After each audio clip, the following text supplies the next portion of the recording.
அனைவருக்கும் வணக்கம். நான் உங்கள் சாந்தி பேசுகிறேங்க. இன்றைய பதிவில் நம்ம என்ன பார்க்க போகிறோம் அப்படின்னா, இன்று வியாழக்கிழமை இந்த குபேர மந்திரத்தை 3 முறை சொல்லுங்கள், குபேரனை போல் செல்வம் கிடைக்கும்னு சொல்லியிருக்கேன் இல்லைங்களா?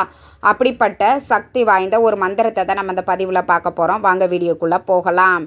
இன்றைய தினம் வியாழக்கிழமை. பொதுவாக வியாழக்கிழமை குபேரரை வழிபாடு செய்வதற்குரிய நாள். வியாழக்கிழமை குரு பகவானுக்குரிய நாள் அப்படிங்கிறது எல்லாருக்குமே தெரியும். இந்த நாளில் வீட்டில் லட்சுமி குபேர பூஜை செய்தால் ரொம்ப சிறப்பு வாய்ந்தது அப்படின்னு சொல்கிறோம். இப்போ தனதிரியோதசி வேறு வருகிறது. அன்றைய நாளில் நீங்கள் லட்சுமி குபேர பூஜையும் செய்து கொள்ளலாம். அதற்கான தனிப்பதிவாக நான் கொடுக்குறேன், அதை பார்த்து நீங்கள் தெரிஞ்சுக்கோங்க.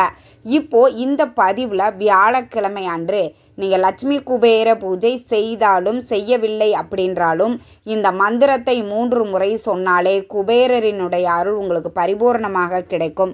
குபேரன் எப்படி செல்வத்தில் செல்வமாக அவர்கிட்ட குவிந்து கிடைக்கிறதோ அதே மாதிரி உங்ககிட்டையும் செல்வம் பெருக வேண்டும் அப்படிங்கிறவங்க அனைவரும் இந்த மந்திரத்தை சொல்லி மனதார பிரார்த்தனை பண்ணிக்கோங்க. நிச்சயம் உங்கள் வாழ்க்கையில் செல்வ செழிப்பு அப்படிங்கிறது ஏற்படும்.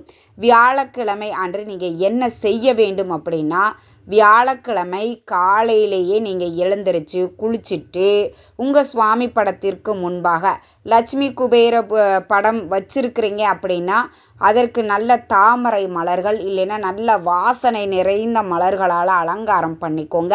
இந்த குபேர தீபம் அப்படிங்கிறது ஏற்ற வேண்டுங்க. நிறைய பேருக்கு இந்த குபேர தீபம் ஏற்றுவதிலேயே நிறைய குழப்பங்கள் இருக்கிறது. நான் ஏற்கனவே இதற்கு ஒரு தனியாக பதிவு கொடுத்துருக்கிறேன். இருந்தாலும் இதில் நான் சுருக்கமாக சொல்கிறேன். குபேர தீபம் அப்படின்னே நம்மளுக்கு கடைகளில் விற்கிது.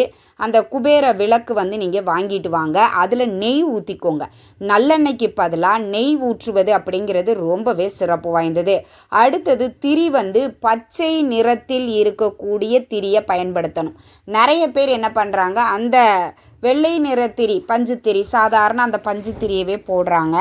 ஆனால் சூட்சமமாக நம்மளுக்கு உடனடியாக பலன் கிடைக்க வேண்டும் அப்படின்னா அந்த பச்சை நிற திரியை பயன்படுத்த வேண்டும். ஏன் நாம் பச்சை நிற திரியை பயன்படுத்த சொல்கிறோம் அப்படின்னா, குபேரருக்கு மிக மிக பிடித்த நிறம் அப்படிங்கிறது பச்சை நிறம்தான். அப்போ அந்த பச்சை நிறத்தில் இருக்கக்கூடிய அந்த திரியை பயன்படுத்தி நாம் தீபம் ஏற்ற வேண்டும்.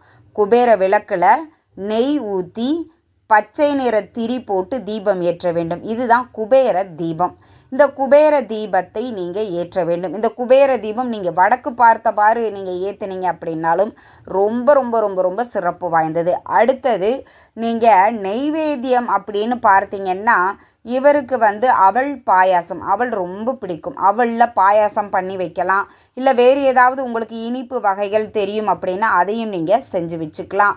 அப்படி நீங்கள் இனிப்பு வகைகளையும் செஞ்சு வச்சுக்கோங்க. ஏன்னா லட்சுமி குபேரருக்கு இனிப்பு அப்படிங்கிறது ரொம்ப பிடிக்கும். ஊறுகாய், நெல்லிக்காய் இது அனைத்துமே அவருக்கு ரொம்பவே பிடிக்குங்க. அடுத்தது பார்த்தீங்கன்னா, இப்போ நான் சொல்லக்கூடிய இந்த மந்திரத்தை நாணயத்தால் அர்ச்சனை செய்தால் ரொம்ப சிறப்பு. நாங்கள் லட்சுமி குபேர பூஜையெல்லாம் செய்யலாமா, ஜஸ்ட் தீபம் ஏற்றி வச்சு வழிபாடு மட்டும்தான் செய்கிறோம் அப்படிங்கிறவங்க என்ன பண்ணுங்கன்னா, இந்த மந்திரத்தை 3 முறை நீங்கள் சொன்னாலே போதும். என்ன மந்திரம் அப்படின்னா, ஓம் ஸ்ரீ குபேர லக்ஷ்மி நமக, ஓம் ஸ்ரீ குபேர லக்ஷ்மி நமக, ஓம் ஸ்ரீ குபேர லக்ஷ்மி நமக அப்படிங்கிற இந்த மந்திரத்தை நீங்கள் 3 முறை சொல்லணும். அர்ச்சனை செய்து நீங்கள் வழிபாடு செய்கிறீங்க அப்படின்னா நாணயத்தால் இந்த மந்திரத்தை 108 முறை சொல்லி குபேரரை அர்ச்சனை செய்து தீபதூப ஆராதனை எல்லாம் காட்டி உங்களுடைய பூஜையை நீங்கள் நிறைவு செய்து கொள்ளலாம். ரொம்ப ரொம்ப எளிமையாக நம்முடைய வீடுகளில் இந்த லட்சுமி குபேர பூஜை அப்படிங்கிறது கண்டிப்பாக செய்யலாங்க. ஒவ்வொரு வியாழக்கிழமையும் இந்த லட்சுமி குபேர பூஜை வீட்டில் யார் ஒருவர் செய்கிறாங்களோ அங்கே வறுமைகள், தரித்திர நிலைகள் எப்பொழுதும் வராதுங்க. இதை நான் அடித்து சொல்கிறேன். நீங்கள் ஏதாவது ஒரு புதுசாக தொழில் தொடங்குறீங்க அப்படின்னா கூட இந்த லட்சுமி குபேர பூஜை செய்த பிறகு நீங்கள் அந்த தொழிலை தொடங்குனீங்க அப்படின்னா அது ரொம்ப வளர்ச்சி அடைஞ்சு மிகப்பெரிய ஒரு வருமானத்தையும் லாபத்தையும் உங்களுக்கு கொடுக்கும். அதனால் கட்டாயம் நீங்கள் இந்த பூஜையை மட்டும் செஞ்சு பாருங்கள். வெள்ளிக்கிழமை நம்ம எப்படி மகாலட்சுமி வழிபாடுகள் செய்கிறோமோ அதே மாதிரி வியாழக்கிழமையில் லட்சுமி குபேர பூஜை செய்வது அப்படிங்கிறது ரொம்பவே சிறப்பு வாய்ந்தது. இந்த வாரம் நம்மளுக்கு சனிக்கிழமை அன்று தன திரியோதசி வருகிறது. இந்த நாள்லையும் நீங்கள் லட்சுமி குபேர பூஜை செய்யலாம். இதற்கான தனி பதிவு நான் உங்களுக்கு கொடுக்குறேன். அதில் நீங்கள் இதற்கான ஒரு தெளிவான விளக்கத்தை நீங்கள் பார்க்கலாம். இந்த லட்சுமி குபேர பூஜை செய்தாலும் சரி செய்யாவிட்டாலும் சரி இந்த மந்திரத்தை ஒரு தீபத்தை ஏற்றி வச்சுட்டு லட்சுமி குபேரரை மனதார நினச்சிட்டு இந்த ஓம் ஸ்ரீ குபேர லக்ஷ்மி நமக, ஓம் ஸ்ரீ குபேர லக்ஷ்மி நமக, ஓம் ஸ்ரீ குபேர லக்ஷ்மி நமக அப்படிங்கிற மந்திரத்தை சொல்லிட்டு மனதார நீங்கள் வழிபாடு செஞ்சுக்கோங்க, பிரார்த்தனை பண்ணிக்கோங்க.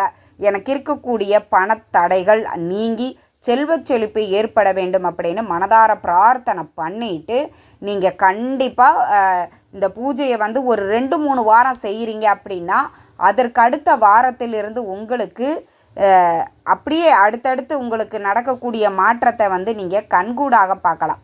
நிறைய நாள் நீங்கள் கஷ்டப்பட்டுட்ருக்கிறீங்க, வாழ்க்கையில் ஒரு முன்னேற்றமே கிடையாது. ரொம்பவே நாங்கள் முயற்சி செஞ்சு பார்த்துட்டோங்க, எங்கள் வாழ்க்கையில் முன்னேற்றம் சந்தோஷம் அப்படிங்கிறது எதுவுமே இல்லைங்க.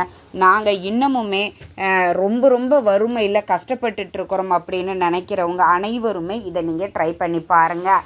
நீங்கள் லட்சுமி குபேர பூஜை செய்யாவிட்டாலும் ஒரு தீபம் ஏற்றி வச்சுட்டு இந்த லட்சுமி குபேரர் மந்திரத்தை நீங்கள் சொல்லுங்கள். குபேரர் பார்த்தீங்கன்னா செல்வத்திற்கு மேலோகத்தில் ஒரு பொருளாளர் மாதிரி. ஏன்னா செல்வத்திற்கு அதிபதி அப்படின்னு பார்த்தீங்கன்னா மகாலட்சுமி தேவி தான். ஆனால் மகாலட்சுமி தேவிக்கிட்ட இருக்கக்கூடிய செல்வத்தை சிந்தாமல் சிதறாமல் நம்மிடையே கொண்டு சேர்க்கக்கூடிய பொறுப்பு யாருக்கு அப்படின்னு பார்த்தீங்கன்னா குபேரருக்கு தான். அப்போ அந்த குபேரர் நம்மக்கிட்ட கொண்டு அந்த செல்வத்தை சேர்க்க வேண்டும், அந்த வேலையை அவர் கரெக்டாக நம்மக்கிட்ட செய்யணும் அப்படிங்கிறதுக்காகத்தான் இந்த பூஜை. அவர் மேலோகத்தில் செல்வத்திற்கு பொருளாளராக விளங்கக்கூடியவர். அப்போ அவரை நம்ம வியாழக்கிழமை அவருக்கு பிடித்த கிழமையில் அவருக்கு பிடித்த பொருட்களை நைவேத்தியமாக வச்சு நாம் வழிபாட்டோம் அப்படின்னா கண்டிப்பாக வாழ்க்கையில் அனைத்து செல்வ நலன்களும் நம்மளுக்கு கிடைக்கும். பொதுவாக பார்த்தீங்க அப்படின்னா குபேரனை நாம் வழிபட்டோம் அப்படின்னா நிச்சயம் நம்ம வாழ்க்கையில் இந்த பணத்தட்டுப்பாடு அப்படிங்கிறதே இருக்காது. பெருசாக ஒன்றும் மீதி ஆகாதுப்பா, ஆனால் கடன் வாங்காமல் வாழ்கிறேன் அது வரைக்கும் ரொம்ப சந்தோஷம் அப்படின்னு ஒரு சிலர் சொல்ல கேள்விப்பட்டிருப்போம். வரவுக்கும் செலவுக்கும் கரெக்டாக இருக்கும், எனக்கு தேவையான போது தேவையான பணம் கிடச்சிருது, அப்போ பெருசாக ஒன்றும் பணத்துக்காக நான் ஓடி யாருக்கிட்டேயும் கடன் கேட்க வேண்டிய அவசியம் இல்லை அப்படிங்கிற ஒரு சூழ்நிலையில் ஒரு குடும்பம் போயிட்டுருக்கும். அவங்களுக்கெல்லாம் இந்த குபேரரினுடைய அருள் பரிபூர்ணமாக கிடைச்சிருக்கு அப்படின்னு அர்த்தம். அப்போ நம்ம வாழ்க்கையிலையும் கடன் வாங்காத ஒரு சூழ்நிலை வரணும், நம்ம வீட்லேயும் செல்வ செழிப்பு ஏற்படணும் அப்படின்னா சக்தி வாய்ந்த இந்த மந்திரத்தை சொல்லி வழிபாடு செய்யுங்கள். நிச்சயம் உங்களுக்கு செல்வ செழிப்பு அப்படிங்கிறது ஏற்படும். இந்த தகவல் உங்களுக்கு ரொம்பவே பயனுள்ளதாக இருந்திருக்கும்னு நினைக்கிறேன். வீடியோ பிடிச்சிருந்தால் லைக் பண்ணுங்கள், ஷேர் பண்ணுங்கள், கமெண்ட் பண்ணுங்கள். இந்த பதிவை உங்களுடைய உற்றார் உறவினர்கள் நண்பர்களுக்கும் ஷேர் பண்ணுங்கள், அவங்களும் பார்த்து பயன்பெறட்டும். நன்றி, வணக்கம்.